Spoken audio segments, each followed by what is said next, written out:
ወወልድ ወመንፈስ ቅዱስ አሐዱ አምላክ አሜን። እግዚአብሔር ዘፈትወኩም እግዚአብሔር ተፍቅሩ ትፈትዉ በክርስቶስ ክርስቲያን ተባሃሉ ኩላትኩም መላእ ዓለም ዘለኻትኩም ላመ እግዚአብሔር ምስ ኩላትና ይኹን ከመይ ኢላትኩም ከመይ ቀኒኻትኩም አሜን። እግዚአብሔር አምላኽና ሽሙ ዝተመስገነ ይኹነልና። ከም ፈቃድ አምላኽና ከም እግዚአብሔር ናይ ሎማዓንቲ ናይ ትምህርትና ርእሲ እንገብሮ ካብ ምኽረ አበው ሓደ ቃል ክንወስድ ኢና። እግዚአብሔር አምላኽ ከምቲ ኩሉ ግዜ ዝምህረና ዝምዕደና ሎሚ እውን ናይ ቃሉ በሪ ክኸፍተልና ፈቃዱ ይኹን።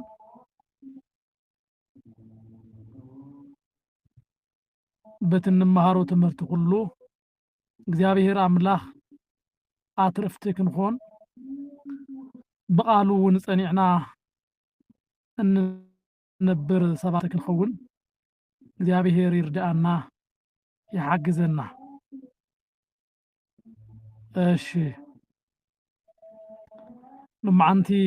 እንነጋገረሉ ናይ እግዚአብሔር ቃል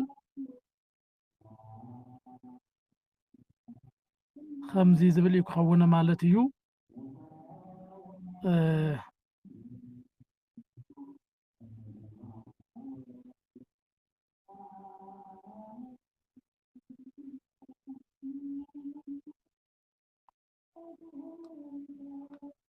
በከመ ደመና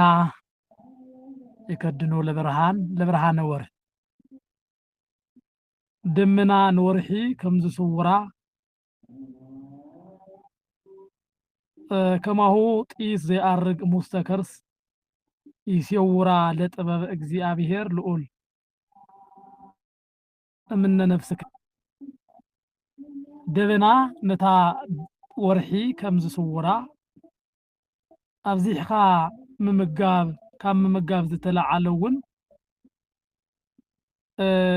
ብሓሳብ ዝመፅእ ሓጢአት ካብ እግዚአብሔር እትርከብ ፀጋ ካብ ስጋኻ ይስውራ እዩ ብዝብል ምሳልያዊ ንግግር ዘለዎ ቃል ኢና ክንመሃር። ኣብ ሰማይ ዘላ ወርሒ ደመና ከም ዝዓግታ ወይ ከዓ ደመና ከም ዝስውራ ኣብዚሕኻ ካብ ምምጋብ ወይ ከዓ ኣብዚሕኻ ምምጋብ እውን ኣብዚሕኻ ካብ ምምጋብ ዝመፅእ ሓጢአት ከዓ ካብ እግዚአብሔር እትርከብ በረከት ይስውራ እዩ። ምናልባት ንፁር ኮይኑ ስማዓኩም ኣሎ ተኮይኑ ፅቡቅ። ኣብዚሕኻ ካብ ምምጋብ ዝተለዓለ ናይ እግዚአብሔር ምሕረት ናይ እግዚአብሔር ጥበብ ካብ ሰውነትና ይስውራ። ብዙሕ ደመና ነታ ወርሒ ወይ ከዓ ነታ ፀሓይ ከም ዝኸውላ ወይ ከዓ ከም ዝስውራ ኣብዚሕኻ ምምጋብ ከዓኒ ኣብ ሃልዮ ብሓሳብ ዝመፅእ ሓጢአት ነታ ናይ ካብ እግዚአብሔር እትርከብ ምሕረትን ጥበብን ይስውራ እዩ ብዝብል ኢና ክንመሃር ማለት እዩ። ቅዱሳት ኣቦታትና ክምህሩ ከለው ብምስላ ዝገብሩሉ ዘለዎ ዓብይ ምክንያት እንታይ እዩ ተተባሂሉ ክርስቶስ ብዘይካ ምሳሌ ንሃዋርያት ክምህር ከሎ ብሓንቲ ቃል እንኳ ኣይምሃሮምን። ኩሉ ግዜ ብምስላ ገይሩ ይምህሮም ነበረ። ቀንዲ ዕላማኡ እንታይ እዩ ነይሩ እዚ ብምስላ ዘምህሮም ዝነበረ ተተባሂሉ ኩሉ ነገር ዝርዳእ ብምስላ ስለ ዝኾነ እዩ። እታ ኣብ ሰማይ ዘላ ወርሒ ወይ ከዓ ፀሓይ ደመና ክመፅእ ከሎ ደበና ማለት እዩ ነታ ፀሓይ እንታይ ይገብራ ወይ ከዓ ነታ ወርሒ ይስውራ እዩ። ኣብዚሕኻ ምምጋብ እውን ኣብ ስጋና እንታይ ይመፅእ ማለት እዩ ሓልዩ ፍትወታት ናይ ስጋ ፍትወት ይመፅእ ማለት እዩ። ነዚ እዩ ቤተ ክርስቲያንና ኣብዚሕና ክንፀውም ኣብዚሕና ክንልምን ኣብዚሕና ክነመስግን መልእኽቲ ተቕርበልና ዘላ ዓብይ ምክንያት ካብ ሃልዩ ሓጢአት ክንድሕን ምእንታን እዩ። ስጋ ክምገብ ከሎ تايخون له مالتي بزعبا سقا بزعبا عالم بزعبا طفات بزعبا ماتشا سقا يوري ويكعاي من مالتي سلازي بزي صوم زي ابزي حنا زي نمغبلو وانا مخنيات انت ايو تتبايلو اتي كاتا كاب እግዚአብሔር اتركب محرت كينس انا ما انت نيو ምናልባት ስለቃሉ እግዚአብሔር ይመስገን ኣብ ኣህዛብ ዘሎ ጾም እንተሪኢኹምዎ ካባና ንላዕሊ ንቀባሪ መርድእ ከይኮን ዳ እምበር ብሕልፊ ኣብ ኣህዛብ ዘለኹም ደቅና ወይ ከዓ ኣሕዋትና እቶም ኣህዛብ ኣብ እዋን ጾሞም ፍጹም ጥሜት ኣብ ሂወቶም ክመፅእ ኣይደልዩን ካብ ዓቐን ንላዕሊ ዝኾነ ኣመጋግባ ካብ ዓቐን ንላዕሊ ዝኾነ ኣሰታትያ እንዳተፋኻስ ከዓ ተሓድር ዘሎ ኣመጋግባ እዚ ናይ እግዚአብሔር ምሕረት ይከላኸል እዩ ምክንያቱ ኣብዚ ዝተመገበ ሰብ ዝምነዮ ወይ ከዓ ዝሓስቦ እንታይ እዩ ተተባሂሉ ስጋዊ ጉዳይ እዩ ሎሚ እቶም ዓዲ እስላም ዘሎ ወይ ከዓ እቶም ሙስሊማት ክበልዑ ከለዉ በቲ ረመዳን እኳ ትፈልጥዎ ኢኹም ብደንቢ ማለት እዩ ካብ ዓቐን ንላዕሊ እዮም ዝምገቡ ካብ ዓቐን ንላዕሊ ምምጋብ ግን ንኩሉ ሰብ ማለት እዩ ፍትወት ካብ ምጽዋዕ ወፃኢ ኣብዚሕካ ምምጋብ ትርፊ የብሉን ንጥዕና እውን ሰላም ኣይኮነን ንእግዚአብሔር ካብ ምሕሳብ ንዓለም ፍትወት ምሕሳብ ዘለዓል ስለ ዝኾነ ደመና እዩ ነታ ወርሒ ምሰዋሩ ነታ ወርሒ ምክልኻሉ ኣይተርፍን እዩ ስለዚ ኣብዚሕካ ምብላዕ እውን ሓጢኣት ሃልዮ ስለ ዘምፅእ እታ ናይ እግዚአብሔር ምሕረት ካባና ክትርሕቕ ይገብራ እዩ ስለዚ ኣብዚሑ ዝምገብ ሰብ ወይ ከዓ ስራሑ እንታይ እዩ ዝኸውን ተተባሂሉ ብኸምዚ ምስላ ይገልጸልና ኣሎ ኣብ ዝደረቀ ዕንጨይቲ ውሽጢ ከም ዘሎ ኣብ ደረቅ ዕንጨይቲ ከም ዘሎ ከም ሓዊ ብደረቅ ዕንጨይቲ ውሽጢ ኣብ ደረቅ ዕንጨይቲ ውሽጢ ከም ዘሎ ሓዊ ተኣነባብራኡ ከም እዩ ይብል እቲ ሓዊ ነቲ ደረቅ ዕንጨይቲ ከመይ ገይሩ ከመይ ክቃፀል ከም ዝኽእል ትፈልጥዎ ኢኹም እቲ ዝደንጨይቲ ኣብ ጥቃ ሓዊ እንተመፂኡ ከይቃፀሎ ዶ ይተርፍ ይመስለኩም ምክንያቱ ዝደረቀ እቲ ብንእሽተን ሃልሃልታ ክቀፃፀል ዝኽእል ዕንጨይቲ ንምቅፅፃል ብጣዕሚ ቀሊል እዩ ስለዚ ይብል ከምዚ እውን እዚ ሰብ እውን ሰውነቱ ሃልዮ ስለ ዘምፅእ ወይ ከዓ ናይ ሓሳብ ሓጢኣት ኣብ ሂወቱ ስለ ዝመፅእ ሓጢኣት ከየጥፎ ኣይተርፍን እዩ ኣብዚሑ ዝምገብ ሰውነትን ከምኡውን ደረቅ ዕንጨይቲ ኣብ ጎኒ ሓዊ ዘሎን ማዕረ እዩ ይብል እቲ ሓዊ ነቲ ዕንጨይቲ ከይቃፀሎ ከምዚ ይተርፍ ኩሉ ነቲ ኣብዚሑ ዝምገብ ሰብ እውን ሓጢኣት ከየጥፎ ኣይተርፍን ይብል ዝገርም ምስላ እዩ ኣብዚ ዓለም እዚኣ ሓጢኣት ዝመፀት ብዘይ ብምብላዕ እዩ ሓጢኣት ናብዚ ዓለም ዝኣተወ ብምብላዕ እዩ ሓጢኣት ካብዚ ዓለም ዝረሓዓኒ ብዘይ ምብላዕ እዩ رغم ودو زبلعت حيوان موت وليد الله نقايل قدسة قدسان دنجل ماريام خ هيوت وليد الله اتزولدت هيوت نعلم حاتيات كله زر حقي نيرو بزي مبلع 4 معلتن 4 ليتن بمصام كريستوس املاخنا نعنا نايدحنت هيوت يبنا الله ስለዚህ ዝምገብ ወይ ከዓ ብዝሑ ዝምገብ ሰብ ካብ ዓቐን ንላዕሊ ዝምገብ ሰብ ስጋኡ ካብ ሃልዮ ስጋ ኣይርሕቅም በተሃልዮ ሓጢያት ከዓኒ ከይጠፋ ኣይተርፍን ከምዚ ይብል ከዓኒ በከመ ብዝሃ እፀው ይኣብዮ ለንድየተ እሳት እቲ ናይ ዕንጨይቲ ብዝሓት نتحول كبزحو يخل دأمبر فصم نتحول كزحلو ويكعا كان أسو أي يخلن زي أبزي حقا بمقام نتحاتيات كبزحو يخون دأمبر نتحاتيات يقنصون سلازي بصوم أوان ሕልፊ ዝኾነ ኣመጋግባ ኣይትመገቡ ተኻኢልኩም ብሓደ ሓደ ግዜ መተመጊኹም ይኣኸለኩም ኢላ ትምህረና ዘላ ቤተ ክርስቲያን ሓጢያት ካብ እግዚአብሔር እንቅበሎም ናይ ምሕረት መንገድታት ከይንስእን ምእንታን እዩ ብሓጢያት ምክንያቱ ኣብዚሑ ዝምገብ ሰብ ካብ እግዚአብሔር ምሕረት ይስእን እዩ ካብ እግዚአብሔር ዝረኸባ ጥበብ ይስእና እዩ ከም ዝተባሃለ ማለት እዩ ከምኡ ሁሉ ዝተፈላለዩ ምግብታት ምምጋብ ዝተለዋወጡ ጥዑማት ዝኾኑ ምግብታት ምዝውታር ብጾም እዋን ዝሙት እዮም ዘብዝሑ ይብል ኣብዚ ናይ ኣጽዋማት ወቅቲ እንምገቦም ዘለና ኣመጋግባ ብሕልፊ ኣብ ሃገረሰብ ዘሎ ወይ ከዓ ኣብ ዓድና ዘሎ ናይ ጾም ምግቢ ተባሂሉ 15 20 ዓይነት ቀሪቡ እዚ ሰብ እዚ ጾይሙ ድዩ ዝበሃል ወይስ ምግቢ ቀይሩ እዩ ዝበሃል ምግቢ ቀይሩ ወይ ከዓ ናይ ምግቢ ለውጢ ገይሩ ይበሃል እምበር ካብ ስጋ ንላዕሊ ሃነፅቲ ዝኾኑ እቶም ኣትክልቲ ይምገበሎ ካብቲ ካርቦሃይድሬት ዘለዎም ነገራት ንላዕሊ እንዳተመገበ ካብ እንቋቁሖ ንላዕሊ ሃናፂ ዝኾነ ኣትክልቲ እንዳተመገበ እንቋቁሖ ዝትክኡ ኣትክልቲ እንዳተመገበ እዚ ሰብ እዚ ጾይሙ ድዩ ዝበሃል ወይስ ምግቢ ለዊጡ ስለዚ ይበለና ዝተፈላለዩ ዓይነት መባልዕቲ ምግቢ ለዋዊጥካ ምብላዕ ዝሙት የብዝሕ ይብል ምክንያቱ ዝተፈላለዩ ኣሕምልትታትን ፍረምረታትን ክንምገብ ከለና እንታይ ኢና ንኾነ ማለት እዩ ሰውነትና ንነፍሲ ኣይግዛእን ኢሉ ንሓጢያት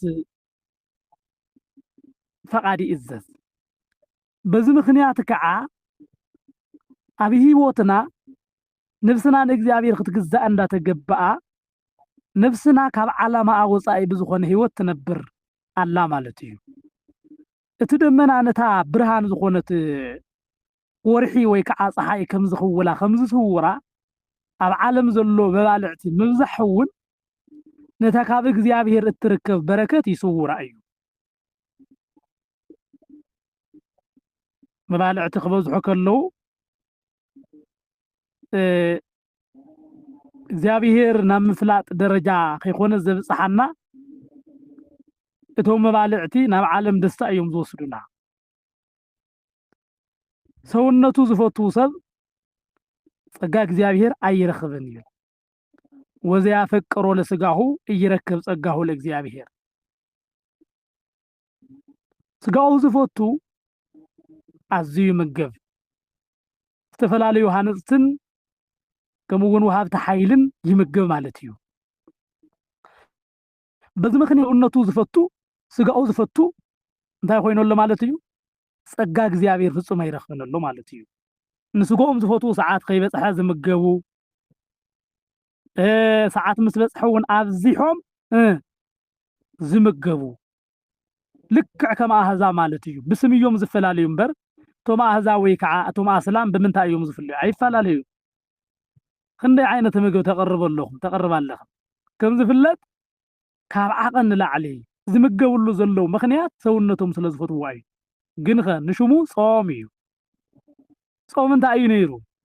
ሰውነትና ጸሊእና ነፍስና ኣፍቂርና ጸጋ እግዚአብሔር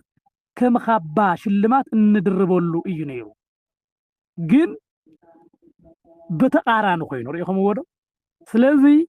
ወዘያፈቅር ለስጋሁ ይረክብ ጸጋሁ ለእግዚአብሔር ተባሂሉ ንስጋው ዘፍቅር ፍጹም ጸጋ እግዚአብሔር ክረክብ ይኽእል ኣይኽእልን ስለዚህ ንስጋና ጸሊእና ንነፍስና ክንነብር መን ይርዳአና ወገናት እግዚአብሔር ይርዳአና እግዚአብሔር ይሓግዘና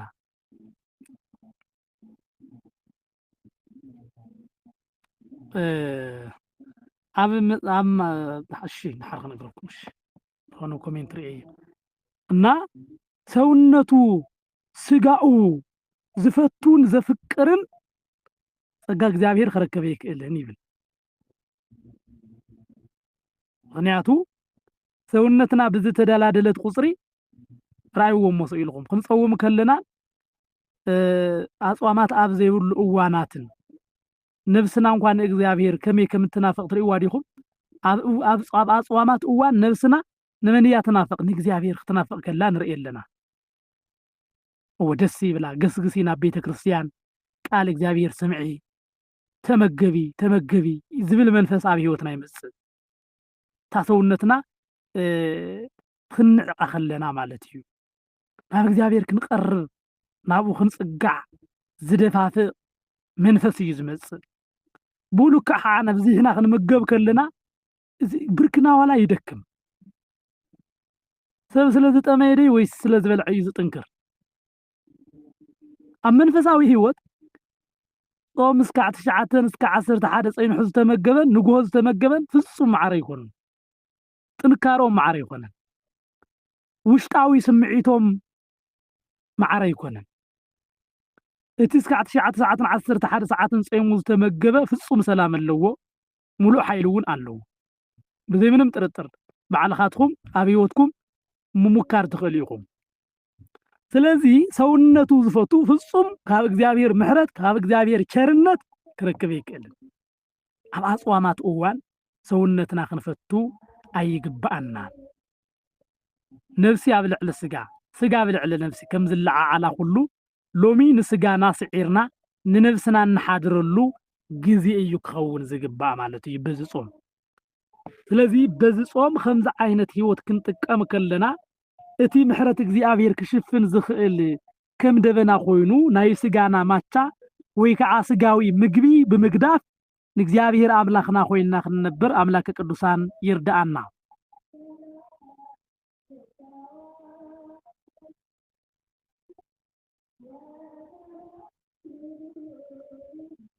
ስለዚ ሰባት ብጾም እዋን ምስ ትሩፋት ዝተተሓሓዙ ኮይኖም ብትሩፋተ ነፍሲ ዝተማልኡ ኮይኖም እግዚአብሔር ናብ ምፍላጥ ዘብጽሕ ደረጃ ዘለዎ መንገዲ ክጓዓዙ ይግባእ ትሩፋተ ነፍሲ ክነብዝሕ ከለና እዚኣቶም ናይ ነፍሲ ትሩፋት ዝበሃሉ ስግደት ናይ ነፍሲ ትሩፋት ዝበሃሉ ምጽዋት ናይ ነፍሲ ትሩፋት ዝበሃሉ ኣብዚሕኻ ምጽዋም ኣብዚሕኻ ምጽላእ እዩ እቲ ኣብዚሕና ክንበልዖ ዝነበርና ኣብ መዓልቲ 2 ግዜ 3 ግዜ ንበልዕ ነርና እንተ ኮይንና እቲ ምግብና ቀኒስና መሃብ እዩ ንኻልኦት ምክፋል ከምኡ ክንገብር ከለና እዩ እግዚአብሔር ናብ ምፍላጥ ንበጽሓሉ ካብ እግዚአብሔር እውን ምሕረት ምርካብ እንለማመደሉ ናይ ብዙሕ ሰብ ጸገም እንታይ ይመስልኩም ካብ እግዚአብሔር ዝቅበለሉ መንገዲ ከይዱ ስለዘይፈልጥ እግዚአብሔር ከምዚ ዋላ አይፈልጥን እግዚአብሔር ከምዚ ሕጉስ ዋላ አይፈልጥን ጸጋ እግዚአብሔር እንታይ ምዃናውን አይፈልጥን ንምንታይ ናብቲ ጸጋ እግዚአብሔር ተብጽሕ መንገዲ ተኸቲሉ ዘይፈልጥ ሰብ ከመይ ገይሩ ክፈልጥ አይኽእል ዛ መንገዲ እግዚአብሔር ንምንታይ ይመስልኩም ኣብ ህይወትና እዞም ምቁራት ዝኾኑ ንነፍሲ መድሓኒት ዝኾኑ ዋጋ ነፍሲ ዝኾኑ ነገራት ብተግባር ኢና ክንረኽቦም ንኽእል ተግባራዊ ህይወት ክርስትና ምንባር ክንጅምር ከለና እንበጽሖም ተዘይኮይኑ ግን እንዳሰማዕናዮም ክንነብር ድሕሪ ብዙሕ ምስማዕ ግን ዘይሎ ዋላ ክመስለና እግዚአብሔር ናብ ምፍላጥ መንገዲ ከብጽሑና ዝኽእሉ ትሩፋተ ስጋ ትሩፋተ ነፍሲ ከነብዝሕ ከለና እዩ እስኪ ብዚ ጾም እዋናት ልብና ሰቢርና አእምሮና ሁሉ ንእግዚአብሔር አግዚእና ጾይምና ካብ እግዚአብሔር እንረኽቦ ነገር ካብ እግዚአብሔር እንቀበሎ ነገር ክንደሊ ይግባአና ምክንያቱ ክርስቶስ እኮ አቦን ወዱ ከም ዝሓዝን ሁሉ በከመ አብ ያስተሃምም በእንተ ወልዱ ይብል አቦን ወዱ ከም ዝሓዝን ሁሉ ከምዚ አቦን ወዱ ዝሓዝነሉ ክርስቶስ ከዓኒ ብትሩፋሲ ንዝደኸሙ بتروفات نفس نزده خمس سبنت እግዚአብሔር ይሓዝነላ እዩ ኣይገርመኩምን ኣቦን ወዱ ከም ዝርሕርሐሉ ኣብ ስራሕ ውዒሉ ደኺሙ ክመፅእ ከሎ ኣቦን ውሉዱ እንታይ እዩ ዝብሉ ብጣዕሚ ይሓዝነሉ ንወላዲቱ ንሰበይቱ ወይ ከዓ ነዲኡ ወላዲቱ እንታይ ይገብር ማለት እዩ ትጥዑም ምግቢ ኣምፅእ እሞ ሃብዮ ተባሂልኩም ትፈልጡ ዶ ብዕልፊ ደቂ ተባዕትዮ ንቦኦም ፅቡቅ ስራሕ እንዳሰርሑ እንዳሓገዙ ውዒሎም ክመፅኡ ከለዉ ምሸት ናብ ገዛ ክኣትዉ ከለዉ ፅቡቅ ምግቢ ክወሃቦም ትዘልዕዎ ምስጋና እውን ብምስጋና ትዘልዕዎ ምግቢ ብምስጋና ንዝወደይ ሃብዮ ከመይ ክሰርሕ ከም ዝውዓለ ኢሉ ይብል ነይሩ ኣቦይ ካህን እዮም ነብሶም ኣብ መንግስቲ እግዚኣብሔር ትዕረፍ ና ንሽተን ስራሕ ክንሕግዞም ክንውዕል ከለና ነዴና ብፅቡቅ ብደስታ ኮይና ክትምግበና ምእንታን ከመይ ዓይነት ስራሕ ይስርሕ ከም ዝውዓለ ሃብዮ ካብዚ ፅቡቅ ምግቢ ካብቲ ፃባ ሃብዮ እንዳበለ ነዴና ይነግራ ነይሩ መቸም ንሳ እውን ተሓስበልና እኮ እያ ግን ሞገስ ኣለዎ ሪኢኹምዎ ዶ ከመይ ከም ዝረሕርሐልና እቲ ዋዕላና ከመይ ከም ዝደገፎ ፅቡቅ ንዝገበረ ፅቡቅ ከም ዝገብረሉ ኣቦኡ ወይ ከዓ ኣዲኡ ፅቡቅ ከም እትገብረሉ ኩሉ እግዚኣብሔር እውን ብትሩፋተ ነፍሲ ንዘለዉ እግዚኣብሔር ከዓ ፀጋ ይብዝሓሎም እዩ እታ ብስጋ ብትሩፋት ዝደኸመት ነፍሲ እግዚኣብሔር ከዓ ይሓዝነላን ይርሕርሐላን ከምኡውን ሞገስ ፀጋ ኣብ ልዕሊ ፀጋ በረከት ኣብ ልዕሊ በረከት ይመልኣ እግዚኣብሔር ክብሪ ምስጋና ንኣምላኽና ንእግዚኣብሔር ይኹን ንሰባት ዝደኸምና ዝጠመና ክንመስሎም ንኽእል ግን እግዚኣብሔር ከዓ ገፅና ብርሃን ተመሊኡ ይኽሞም ዶ እቶም ሰለስተ መናእሰያት ኣናንያ ኣዛርያ ሚሳኤል ዝበሃሉ ምስ ዳንኤል ኮይኖም ይበልዕዎ ዝነበሩ ጥረምረ እዩ እቲ ይምግቦም ዝነበረ ኣመሓዳሪኦም ተማሕፂኖምዎ ነይሮም ጥረምረ ክበልዑ ማእንታን ማለት እዩ ግን እቲ ጎይታይ ወይ ከዓ እቲ ንጉስ ፅቡቅ ነገር ክትበልዑ እዩ ዝኣዘዘ ስለዚ ኣብ ቅድሚ እቲ ንጉስ ወይ ከዓ ኣብ ቅድሚ እቲ ገዛእየ ሰውነትኩም ቀኒሱ ወይ ከዓ ዓቢርኩም እንተርእይኩም ኣባይ ክበሳጮ እዩ ኢልዎ ድሓን እግዚኣብሔር ዝገብሮ ትርኢ ኢኻ ኢሉ እንዳበልዑ ግን ገጾም ካብቶም ዝበልዑ ካብቶም ስውሕ ስጋ ዝበልዑ ንላዕሊ ጥቕሬታ ብፆም ስጋ ልዕለልኩም ካብቶም ጥዑም ነገር ዝበልዑ ንላዕሊ ንሳቶም ፅቡቅ መልኪዖምን ፅቡቅ ወቂቦምን ይረኣዩ ነይሩ መን ነይሩ ኣብ ሂወቶም እግዚኣብሔር ነይሩ መን እዩ ነይሩ ሞገሶም እግዚኣብሔር እዩ ነይሩ ረኽሙር ነታ ሰውነቱ ዘድክም እግዚኣብሔር ይርሕርሐሉ እዩ እግዚኣብሔር ምሕረት ይገብረሉ እዩ ከምዚ ተባሃለ ኩሉ እግዚኣብሔር ነቶም ስጋኦም ዘድኸሙ መናእሰያት ከመይ ገይሩ ይሓልየሎም ነይሩ መሲልኩም ሎሚ ብፆም እግዚኣብሔር ተኽብሩ ዘለኹም ካብ እግዚኣብሔር ምሕረት ንምርካብ እትገብርዎ ዘለኹም ፆም ኣብ ቅድሚ እግዚኣብሔር ክበፅሕ ከሎ ጥዕና ዘውህብ ሰላም ዘውህብ ምርግጋዕ ዘውህብ በረኸት ዘውህብ እዩ ዝፆም ክንጥቀሞ ይግባአና እታ ኣብ ሰውነትና እንገብራ ዘለና ጉድኣት ንስጋና ዝመስል ግን ንነብስና ብዕፅፊ በረከት ከምፅእ ዝኽእል ስራሕ ኢና ንሰርሕና በዚ ፆም እዚ ኩላትና ኣብዚሕና ብምፅዋም ብትሩፋት ክንደክም ከለና ክርስቶስ እውን ክሓዝነለና ምእንታን ምስማዕ ጥራይ ምሕዛን ጥራይ ኣይኮነን ወይከውን ዘልፈ ቅሩበ እምኣፉሁ ኢኹም ዶ እቲ ጸሎቱ ዋላስ ቀልጢፉ ኣብ ቅድሚ እግዚኣብሔር ይስማዕ ይብል ከመይ ይጥዕመቶ ከመይ ዝበለ ኣምላኽ እዩ ዘለና ነታ ሰውነታ ዲኽሙ ዝለመነን ዝጸለየን ሰብ ኣብ ቅድሚ እግዚኣብሔር ልመናኡ ቀልጢፉ ይስማዕ ዘወትር ዘቕርቦ ዘሎ ልመናን ምስጋናን እግዚኣብሔር ከዓ ቀልጢፉ ይሰምዓሉ ይብል ነዚ እዩ ኣብ ጾም እዋን ስጋና ኣዲኺምና ነብስና ኣበርቲዕና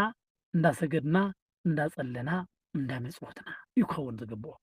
ኢልኻ ሰባት ይጸውሙ ኣለዉ ያ ኢልኻ ምጽዋም እውን ደኻም ከይኾነና ከይንከስር ምእንታን ዕዳጋ ወፂኡ ከይዓደገ ዝምለስ ማይ ክትቀድሕ ከይዳ ሰበይቲ ነቲ ዕትሮ ጥራይ ሒዛ ትምልስ ድያ ኣዴታትና ኣብ ሩባ ወሪደንስ ነቲ ዕትሮ ሒዛ ጥራይ ክትምለስ ትኽእል እያ ምስ ልባ ይኾንትን ዘላ ማለት እዩ ስለዚ ንሕና እውን ዝወፃእናዮ ዕዳጋ ዝወፃእናዮ መንገዲ ክንኸስብ ምእንታን እዩ ክንደይ ኸሲብና ክንደይ ኣትሪፍና ኢልና ኩሉ ግዜ ክንሓስብ ይግባኣና ክብለኩም እደሊ እዚ ድራር ኣውሎጊዮስ እዩ ነይሩ እግዚኣብሔር ኣምላኽና